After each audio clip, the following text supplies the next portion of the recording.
तो सच्ची सच्ची बताना, अपने अपने माता पिता से कौन कौन प्रेम करता है? वाह वाह वाह, कौन कौन करता है? एक बार फिर।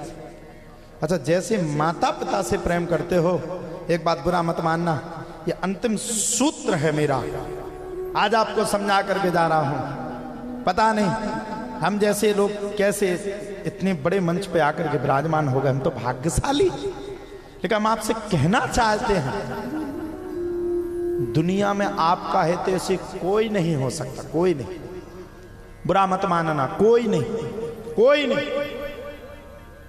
आपका अगर सच्चा हितैषी कोई है तो रात के समय में एक बार पत्नी जरूर आपको नहीं पूछेगी, लेकिन एक बार माँ आपसे जरूर पूछेगी, बेटा तूने खाना खाया कि नहीं खाया।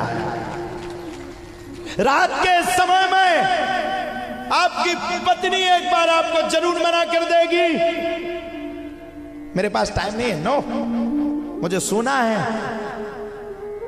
देखिए, माँ कभी मना नहीं कर सकती, वो हमेशा यही कहेगी, बेटा चिंता मत कर, मैं बनाती हूँ, तुझे क्या खाना है, माँ तुझे जग करके जरूर खिलाने के लिए सामर्थ्य रहेगी, क्योंकि उसने बचपन से तुझे पाल पोस करके बड़ा किया। जब तेरे ऊपर आंधी आई तब उस समय कोई तेरे साथ नहीं था। जिस समय आंधी आई तब पिता भी करवट लेकर के सो गया, लेकिन मां रात को भी जग करके तेरे गीले बिस्तर को हटा करके खुद गीले बिस्तर पर सो गई, लेकिन तुझे सूखे बिस्तर पर सुखाने का प्रयास किया। वो है माँ बाप, वो है माँ बाप, वो है उनकी कृपा, वो है उनकी दया। ध्यान करना, कितने भी बुरी परिस्थिति हो, देखो सोने की चम्मच लेके कोई प्रकट नहीं होता है संसार में। हमने भी ऐसे बुरे दिन देखे, ऐसे बुरे दिन देखे कि हमारे माता पिता को अपमानित किया जाता था शादियों में। पंडित जी कोई कार्ड देने के लिए तैयार नहीं होता था।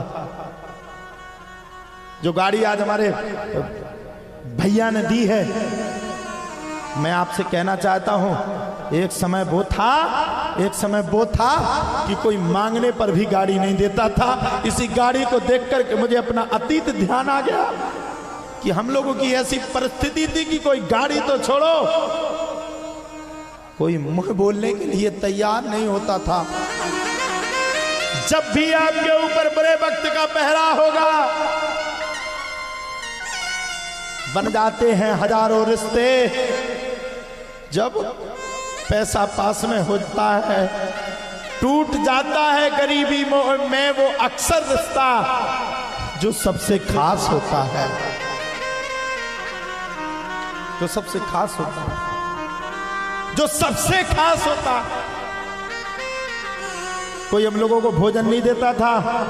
हमारी माँ गाय भैंस की सेवा करके जो दूध निकलता था, उस दूध को कभी कभी अपने उपयोग में नहीं रखती थी, बेच बेच करके हम लोगों का लालन पालन पोषण करती थी। कोई बुलाता नहीं था, कोई बैठालता नहीं था पास में। कई लोगों कई बड़े आदमियों को प्रॉब्लम होती थी अपने बच्चों के सामने मुझे बैठालने के लिए। कहते थे हमारा लड़का बिगड़ जाएगा इसके चक्कर में। बताओ साहब, हमारे चक्कर में किसी का लड़का बिगड़ जाएगा। वो जीन्स के पैंट अच्छे पहनते थे, फर्क बस इतना था, वो जीन्स का पैंट 2000 का पहनते थे, हम खादी का पैंट 200 रुपया का पहनते थे। 200 में और 2000 में फर्क था। एक दिन की बात है, हम लोग एक शादी में चले गए, आज आपको हकीकत बता के जा रहा है।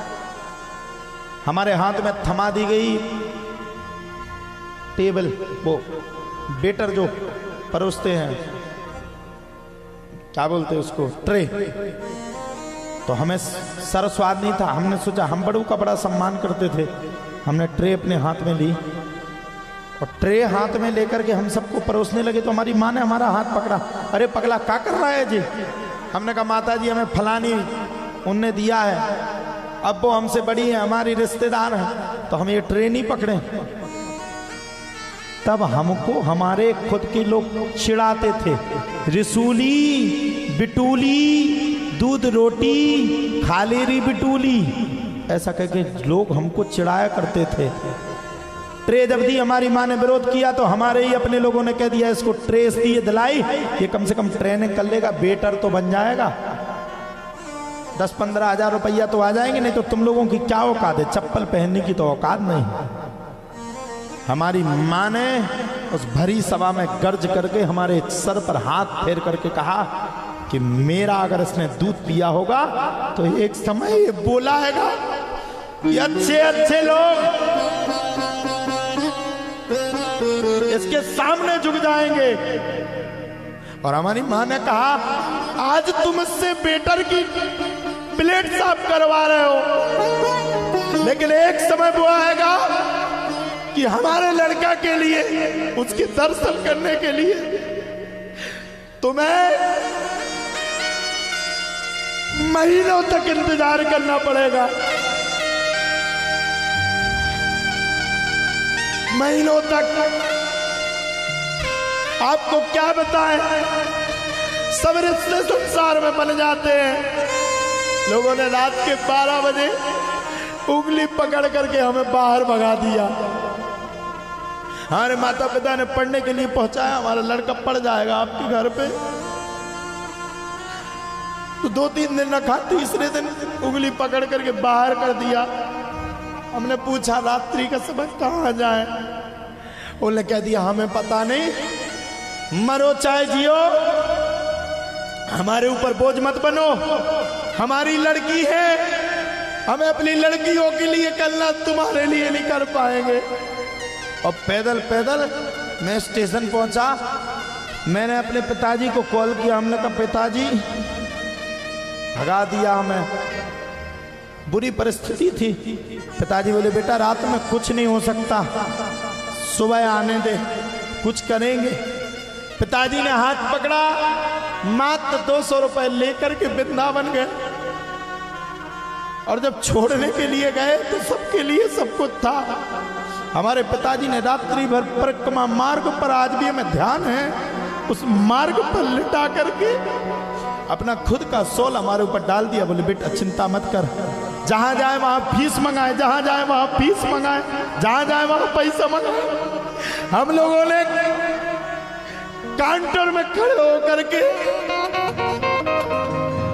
एक जगह खिचड़ी बट रही थी, पैसा थे नहीं, पिताजी ने उस खिचड़ी को ले आए, खुद भी खाया, हमें भी खिलाया, और खिलाने के बाद कहा बेटा मेरी उम्मीद सिर्फ तुझसे है, अब ऐसे मत लौटना, लौटना तो एक दिन ऐसा बन के लौटना कि लोग तुझ पर नाच करें। और धन्य है आज वो माता पिता, उनके आशीर्वाद से ऐसा लौट करके आया कि जो मानते नहीं थे वो आज रिश्तेदारी निकालने के लिए तैयार है। आज मैंने 11 बेटियों के विवाह का संकल्प क्यों लिया, मैं कुछ भी नहीं कर रहा, किसी का विरोध नहीं कर रहा। हमारी, हम 2 भाई 1 बहन है, सबसे छोटे हम हैं। हमारे पिताजी का सपना था हमारी बहन का ब्याह बहुत अच्छा हो, लोगों ने हम लोगों को आसरा दे दिया, 10,000 हम देंगे, 20,000 हम देंगे, 30,000 हम देंगे, 50,000 हम देंगे। पिताजी हमारे सीधे थे, आसरे में आ गए। लास्ट टाइम पे सबने धोखा दे दिया, किसी ने 1 रुपए नहीं दिया। हमारा एक मित्र है, हमने उसको कॉल किया, उसने अपना जमीन गिरवी रख के हमें रुपया दिया और बोले चिंता मत कर, कर अपनी बहन का विवाह। वो गरीबी का जब दिन याद आता तब छाती फटती। मैं कभी किसी का विरोधी नहीं, आप लोग देखते सब मिलने के लिए आते, सब आते कि नहीं। मैं सबसे क्या कहता, आओ माता जी, सबके साथ खेलने लगता, सबके साथ मजाक भी करता, क्योंकि मैं नहीं चाहता कि मेरी वजह से आपका दिल दुखे। मैं नहीं चाहता कि आपको ये लगे कि ये बड़े बड़े आदमियों की सुनते, गरीबों के नहीं सुनते। अगर हमारे दरवाजे कोई भी आ गया हो, आप लोग बताओ कौन कौन आया हमसे मिलने के लिए कमरे पे, आप बताओ मिले कि नहीं मिले। कोई भी आ गया हो, हमने भोजन बाद में किया, आप विश्वास मानिए 4 दिन से मात्र 2-2 घंटा हम सो रहे हैं, मात्र 2-2 घंटा, क्योंकि हम मर सकते लेकिन कभी किसी का अपमान अपने सामने सहन नहीं कर सकते। आज जब ये हमने गाड़ी देखी तो हम आए, हमने इसको एक्सीलेटर को पकड़ा और हमें अपने पिता की बात याद आ गई।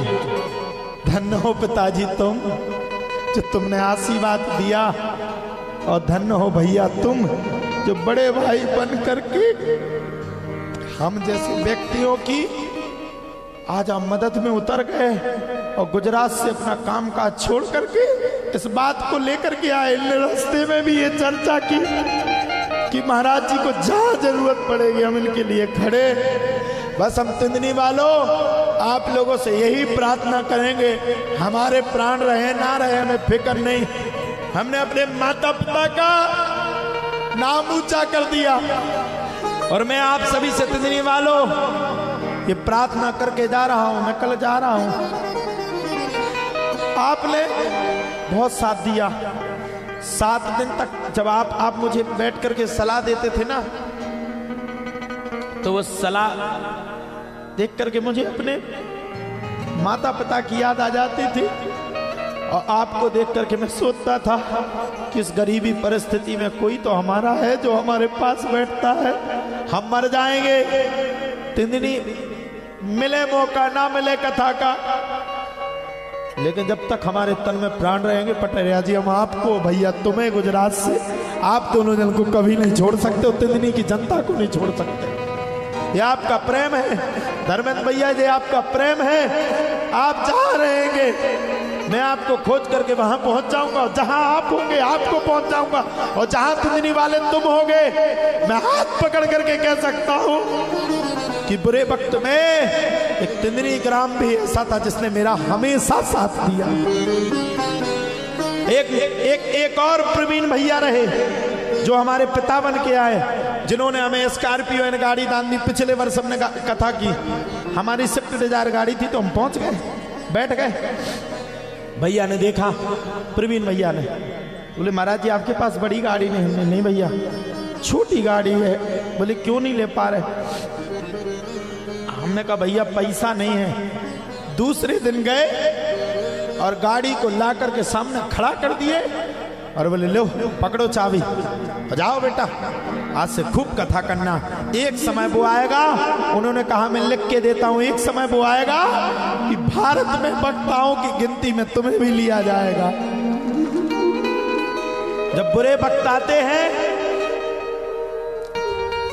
तब कुछ कोई किसी का साथी। आज मैं आपसे कह रहा हूं, मैं दिल का अमीर हूं, दिल का गरीब नहीं। मैंने उस दिन भी कहा था हमारे मात्र 2 खाते हैं, हमारे पूरे परिवार में 4 खाते।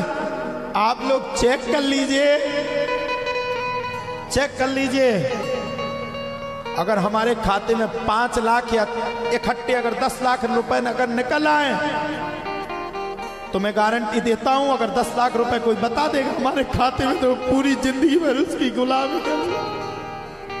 फिर भी हमने बेटियों के दर्द को देखा। पिछले वर्ष कथा को कर रहे थे, एक बिटिया दौड़ के आ गई, हमने देखा तो वो हमारे सामने महाराज जी मेरी शादी कर दो। हम यज्ञ करते भैया हर वर्ष, तो हम यज्ञ में बैठे, भैया मेरी शादी कर दो। तो मैंने कहा बहन शादी नहीं हो रही, ये तो यज्ञ हो रहा।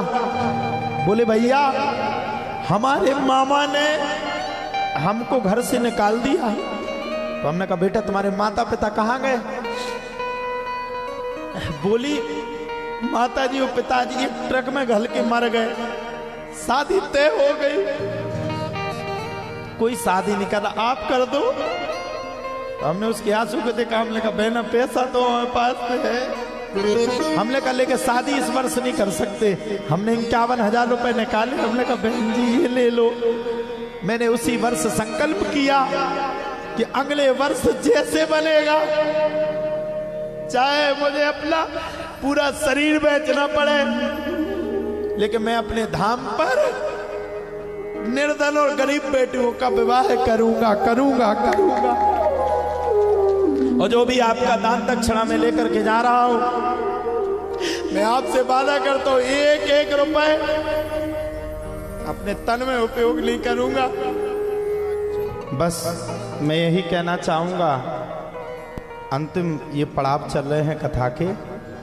आप सभी लोग हमेशा खुश रहिएगा और आप जैसा आज मुझे पा रहे हैं, जिंदगी का कितना भी बड़ा मोड़ आ जाए, कुछ भी हो जाए, ऐसे ही सरल रूप में आप हमेशा मुझे पाएंगे, मेरा वादा है। और मैं फिर कहता हूं, आप सबका ऐसा ही प्रेम बना रहे और कभी भी हमारे घर पे, हमारे परिवार में, हमारे अपनों में, हमारे रिश्तेदारों में अगर कोई कमजोर हो तो कभी उसका अपमान मत करिएगा। कोई बच्चा कमजोर हो तो उसको और आगे बढ़ाने की कोशिश करिएगा, क्योंकि जब कमजोर को कोई हाथ हिलाता है ना, कमजोर को जब कोई छेड़ता है ना, उसका दिल दुखता है। दिल किसी का मत दुखाना, ध्यान रखना। जो जमीन से उठ करके खड़ा होता है वही इंसान कहलाता है। उसको जमीन के उठने की कीमत मालूम रहती है और भगवान भी उसका साथ देते हैं।